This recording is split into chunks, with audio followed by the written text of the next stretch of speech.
Hello dear friends, मैं doctor कांचन दुरुक्कर। मैं स्त्री रोग तज्ञ और टेस्टी बीबी कंसल्टेंट हूँ और पिछले 10 वर्ष से पुणे में कार्यरत हूँ। आज हम आईवीएफ के जो कॉमन मिथ्स है, मतलब कि गलत फहमियाँ हैं और उसके ऊपर क्या साइंटिफिक फैक्ट्स हैं, इसके बारे में बात करने वाले हैं।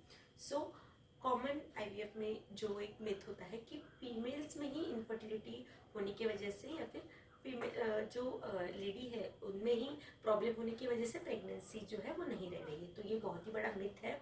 हमने देखा है कि फीमेल्स के सारे इन्वेस्टिगेशन हुए रहते हैं, उनके ब्लड टेस्ट हुए रहते हैं, उनके सोनोग्राफी हुई रहती है, उनकी लैप्रोस्कोपी हुई रहती है, लेकिन मेल्स में एक सिंपल टेस्ट जो होता है सीमेन एनालिसिस, स्पर्म काउंट जो देखते हैं हम, sperm count, sperm motility, sperm morphology, ये टेस्ट नहीं हुआ रहता है। सो ऐसा नहीं है कि सिर्फ फीमेल्स में ही प्रॉब्लम होने की वजह से इनफर्टिलिटी होती है, मेल्स में भी प्रॉब्लम होने की वजह से इनफर्टिलिटी हो सकती है। तो कितने प्रतिशत है ये?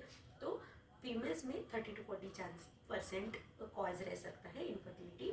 मेल्स में भी 30 to 40% कारण रह सकते हैं। मेल्स में काउंट कम होना, जिसे हम ओलिगोस्पर्मिया बोलते हैं, या फिर जीरो स्पर्म काउंट होना, जिसे हम अजोस्पर्मिया बोलते हैं, या फिर मोटिलिटी कम होना, अस्थेनोजोस्पर्मिया। अगर स्पर्म मोटिलिटी कम है, वीर्य की मोटिलिटी अगर कम है तो अस्थेनोजोस्पर्मिया, या फिर अगर जो बनावट है स्पर्म की वो ठीक नहीं है, जिसे हम टेराटोजोस्पर्मिया कहते हैं, ये सारे कारण जो है वो रह सकते हैं।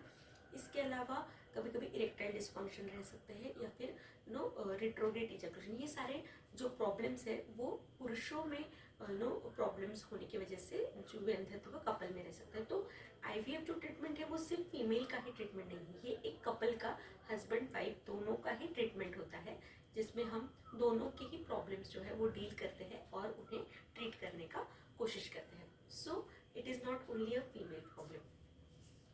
अब ये हो गया है एक मिथ। उसके बारे में बात, एक मिथ होता है कि आईवीएफ अगर ट्रीटमेंट हम करते हैं तो हमेशा ट्विंस ही होंगे।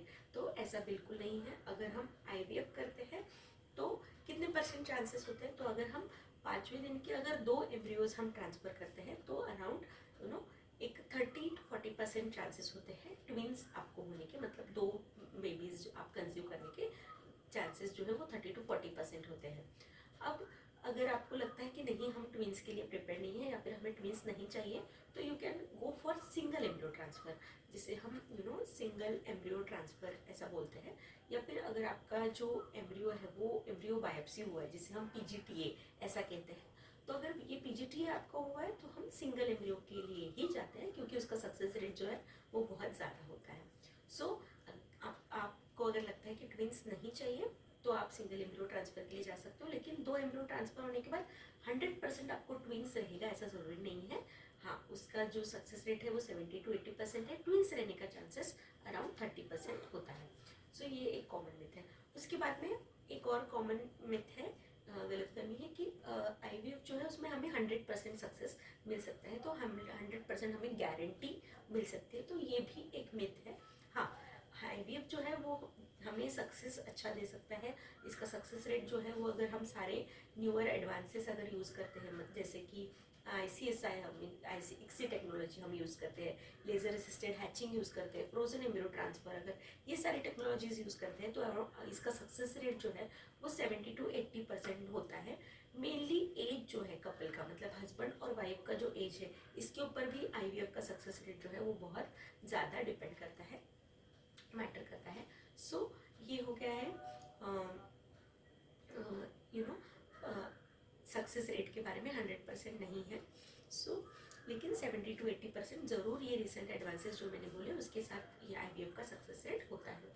अब इसके बाद एक और कॉमन मिथ है कि जो गैमेट्स होते हैं, मतलब कि जो एग्स और स्पर्म होते हैं स्त्री बीज और पुरुष बीज, वो दूसरे किसी के यूज़ किए जाएंगे। हमारे जो ये जो बेबी है वो बायोलॉजिकली हमारा नहीं रहेगा, या फिर हमारे जो जीन्स है ये बेबी में नहीं रहेंगे। तो ये भी बहुत बड़ा मिथ है। बहुत बार हम लोग इनफर्टिलिटी कैंप्स के लिए जाते हैं तो ये कॉमनली पूछा जाने वाला सवाल है कि क्या मैडम हमारे ही बीच से ये बच्चा होने वाला है?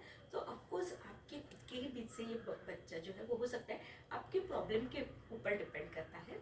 अगर आपके खुद के स्पर्म्स है, जो भी हस्बैंड है और वाइफ्स के भी खुद के एग काउंट अच्छा है, और उनके खुद के बीज हमें मिल सकते हैं, तो ज़रूर हम उनके सेल्फ गैमेट से प्रेगनेंसी दे सकते हैं। कुछ कुछ कंडीशन होती है जिसमें बहुत ही ज़्यादा स्त्री बीजों की संख्या जो है वो ख़त्म हो चुकी है, या फिर एग अजूस्पर्मिया है और किसी कारणवश हम एग्स स्पर्म्स जो है वो सर्जिकल टेक्निक्स टीज़ा माइक्रोटीज़ा से भी हमें स्पर्म नहीं मिल रहे हैं, तो ऐसे जो एक्सट्रीम कंडीशन है तभी हमें डोनर स्पर्म्स या फिर डोनर एग्स का यूज़ करना पड़ता है। लेकिन हम मैक्सिमम ट्राई करते हैं कि आपको सेल्फ स्पर्म्स और सेल्फ एग्स से ही प्रेगनेंसी हो, तो आपकी खुद के ही गैमेट्स रहते हैं और बायोलॉजिकली भी बेबी आपका ही, ये हम मैक्सिमम ट्राई करते हैं।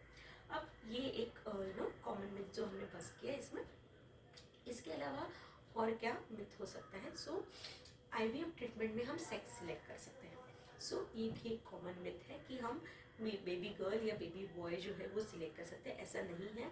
हम इसमें क्या कर रहे हैं, जो एग्स है स्त्री के स्त्री बीज है वो निकाल रहे हैं ओवम पिकअप की सहायता से, और जो स्पर्म्स है वो ले रहे हैं और उसको प्रोसेसिंग कर रहे हैं। उसके बाद एग्स में स्पर्म्स जो है वो इंजेक्ट कर रहे हैं। उसके बाद एम्ब्रियोज जो है वो लैब में हम बना रहे हैं, लेकिन इसका कोई क्रोमोसोमल टेस्टिंग होता है, मतलब कि 46XX या 46XY, ये हम बिल्कुल भी नहीं कर रहे हैं। तो जो सेक्स सिलेक्शन है वो हमारे इंडिया में अलाउड नहीं है। जो गवर्नमेंट ऑफ इंडिया का जो लॉ है वो PCPNDT लॉ है, मतलब preconceptional and prenatal जो सेक्स डिटर्मिनेशन है that is banned in India. So हम ये सेक्स सिलेक्शन नहीं कर सकते हैं, और IVF प्रोसेस में भी हम मेल या फीमेल बेबी जो है वो नहीं से डिटेक्ट कर सकते हैं। हाँ, हमारा एम्ब्रियो जो है वो अच्छे क्वालिटी का है कि नहीं, वो हमारा एम्ब्रियो जो है वो एंडोमेट्रियम आपका प्रॉपरली बना है कि नहीं, ये सारी चीज़ें जो है वो हम आपको बता सकते हैं। लेकिन ये जो बढ़ने वाला जो एम्ब्रियो है या फिर हम जो एम्ब्रियो ट्रांसफ़र कर रहे हैं वो बेबी गर्ल रहेगा कि बेबी बॉय रहेगा, ये हम नहीं बता सकते। ये आपको डिलीवरी के बाद ही आपको ये पता चलने वाला है कि ये जो रह गया है आपको बेबी, या फिर आपको पॉजिटिव प्रेगनेंसी आई है वो बेबी गर्ल है या बेबी बॉय है, ये आपको डिलीवरी के बाद ही पता चलेगा। So these were the common myths that that are there for the IVF treatment. एक और कॉमन मिथ है कि IVF ये बहुत ही पेनफुल प्रोसीजर है और इसमें बहुत ही ज़्यादा हमें हार्मोनल चेंजेस हो जाएंगे जो कि हम बिल्कुल भी टॉलरेट नहीं कर पाएंगे। सो ऐसा बिल्कुल नहीं है। IVF जो है वो इतना ज़्यादा पेनफुल प्रोसीजर नहीं है। हाँ, लेकिन IVF जो है उसके लिए आपको एक टाइम देना पड़ता है, 3 to 4 months आपको लगते हैं। लेकिन IVF जो है वो पेनफुल प्रोसीजर नहीं है। इसमें जो इंजेक्शंस है वो हम पेनलेस इंजेक्शंस भी दे सकते हैं, जो कि आप थाई पे या फिर आपके पेट पे ले सकते हो, या अराउंड 12 डेज़ के लिए हम आपको इंजेक्शंस देते हैं IVF के। उसके बाद जो पिकअप प्रोसीजर रहता है वो भी हम एनेस्थीसिया देके एक 15 minutes to half an hour का ही ये होम पिकअप का प्रोसीजर होता है। और ये पिकअप प्रोसीजर होने के बाद आपको जो एम्ब्रियो ट्रांसफ़र होने वाला है वो विदाउट एनेस्थीसिया होता है, आपको कोई भी भूल नहीं दी जाती है। और एम्ब्रियो ट्रांसफ़र ये IUI जैसा ही एक 5 to 10 मिनट्स का ही प्रोसीजर होता है। सो IVF प्रोसीजर जो है वो पेनलेस प्रोसीजर है, ऐसा बहुत ही डरावना सा ये प्रोसीजर बिल्कुल नहीं है, एकदम सेफ प्रोसीजर ये IVF का होता है।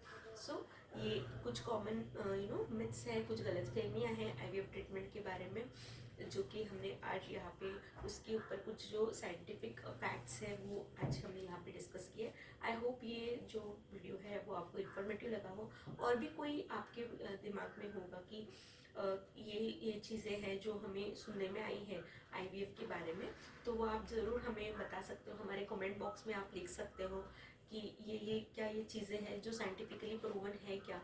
तो इसके बारे में हम ज़रूर आपके लिए कुछ इन्फॉर्मेशन जो है वो लेके आएंगे। इस चैनल के माध्यम से हम चाहते हैं कि हम हमारे सारे ही व्यूअर्स के लिए एक प्रॉपर साइंटिफिक इंफॉर्मेशन जो है वो लेके आए, जो कि रिसर्च बेस्ड हो, जो साइंस बेस्ड हो। ऐसे ही इंफॉर्मेशन हम इस चैनल के माध्यम से आपके लिए लेके आते हैं। IVF related, women health related और फर्टिलिटी रिलेटेड वीडियोस जो है वो हम इस चैनल पे लेके आते हैं। सो अगर आपको हमारा ये चैनल पसंद आता है तो हमारे इस चैनल को ज़रूर लाइक, शेयर और सब्सक्राइब कीजिए। अगर आपको अपॉइंटमेंट के लिए इंक्वायरी है तो हमारे जो डिस्क्रिप्शन बॉक्स है उसमें अपॉइंटमेंट के लिए आपको हम लोग एक नंबर जो है वो देंगे, उसके ऊपर आप ऑनलाइन या फिजिकल कंसल्टेशन के लिए ज़रूर कॉल कर सकते हो। Thank you so much.